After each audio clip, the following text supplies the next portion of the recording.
大好きもうそうなの自分の気持ちがクリアに見えたらレディーでもポストでも構わないよ好きになってく理由はみんな違うよねけど Maybe you're alone 会いたい今優しい君に桜木ときめいたらワンマン恋しよう未来よりも今が肝心麗しい春の恋は花咲く乙女の魅力 Maybe you're alone Ouran High School Host Club is a shoujo school days series that is based on the manga by Bishko Hattori. The series follows Haruhi Fujioka, a scholarship student at the prestigious Ouran High School, and the other members of the popular host club. Haruhi, who was looking for a quiet place to study, walked into the third music room, the place where the host club of Ouran Academy conducts its business. The host club consists of 6 attractive boys who entertain female clients who, because they're all so rich, they all have way too much time on their hands. During their first meeting, Haruhi accidentally knocks over and breaks an expensive antique vase. In order to pay off her debt, they make her become the errand boy for the club. Haruhi's short hair, slouching attire, and gender-ambiguous appearance causes her to be mistaken by the hosts for a male student at first. Ultimately, she agrees to join the club as a host herself, dressed as a male, in order to pay off the debt. The romantic comedy focuses on the relationships within and without the club and satirizes the cliches and stereotypes that endure in series aimed at girls, and the fourth wall is broken on occasion. Alright, so this series is a favorite of my friend Brianna, and she lent it to me after we saw Todd Haberkorn at our convention, who does Hikaru's voice.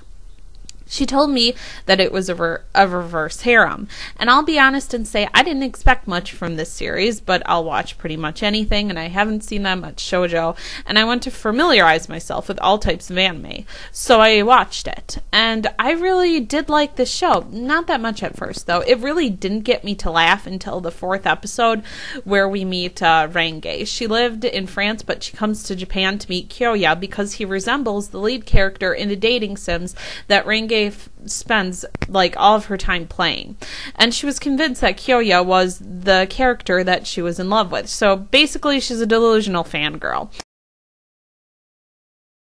And then she tries to make them all more interesting by changing their backgrounds, and their personalities, and wackiness ensues.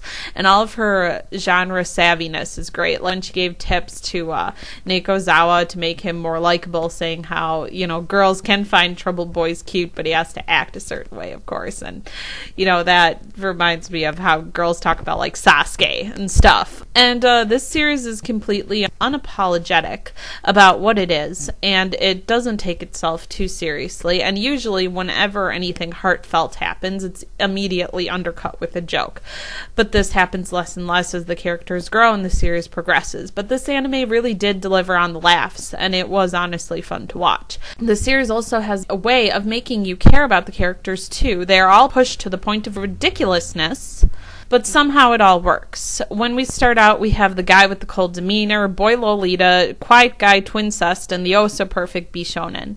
They all come off as overblown caricatures to please their clients, but as the series continues, and through their interactions with Haruhi and through flashbacks, they become more like characters, which is closer to real people. They all have these masks that they wear, similar to how Haruhi hides her gender. It has a kind of as-you-like-itness to it. But of course, Haruhi doesn't dress like a man to escape her evil uncle like Rosalind. But it's because of her guy mask that she's able to get closer to all the male characters and unveil who they are versus what others define them as. Kyoya isn't as much of a prick as he seems. Tamaki falls all over himself because he can't make Haruhi fall for him using his usual tricks.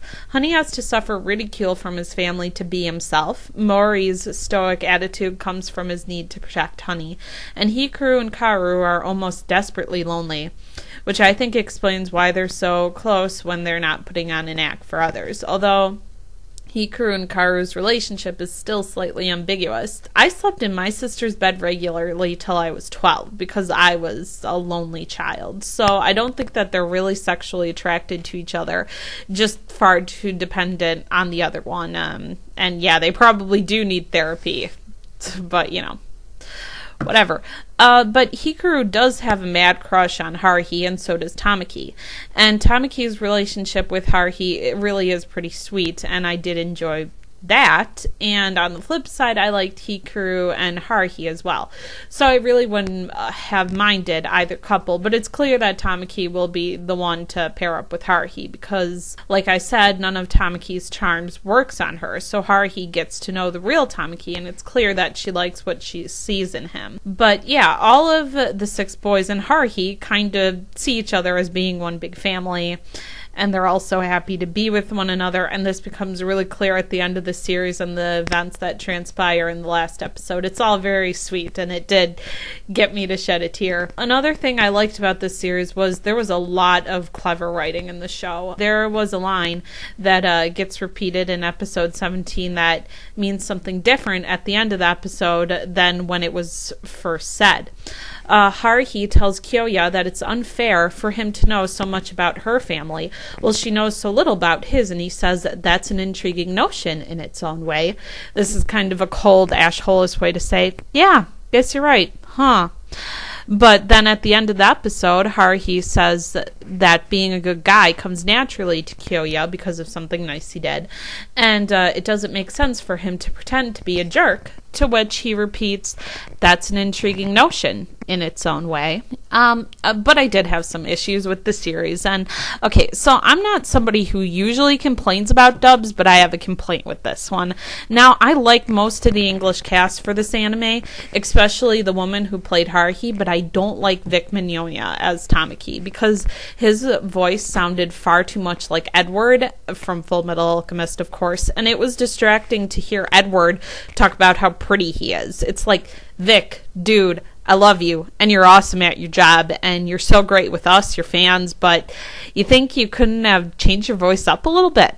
The other issue I had with this anime was it ended before any thing could really happen with Tamaki, Haruhi, and Hikaru, because Kaoru foresees this big problem with the 3 of them, the whole club even, because of how Hikaru and Tamaki feel about Haruhi, and Kaoru even gets to monologue and brood over this, and nothing happens there, and that's annoying. Oh, and apparently Kaoru also has feelings for Haruhi. I have started to read the manga, but I don't think I should have to, because I think when an anime series runs out of manga or they want to stop short, whatever, they should just A, make fillers, or B, even better, make their own ending. They should have resolved that somehow versus just letting it lie there like a dead dog. So for its wit, charm, and honest heart, weighed against the underutilization of the triangle between Haruhi, Hikaru, and Tamaki, I give this series a 9 out of 10.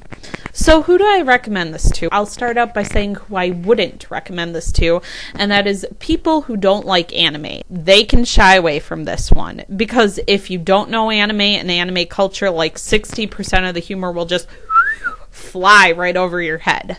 But if you know anime and you get sick of shoujo and yaoi fangirls and craptastic, witless romance, Ouran is a great antidote to that.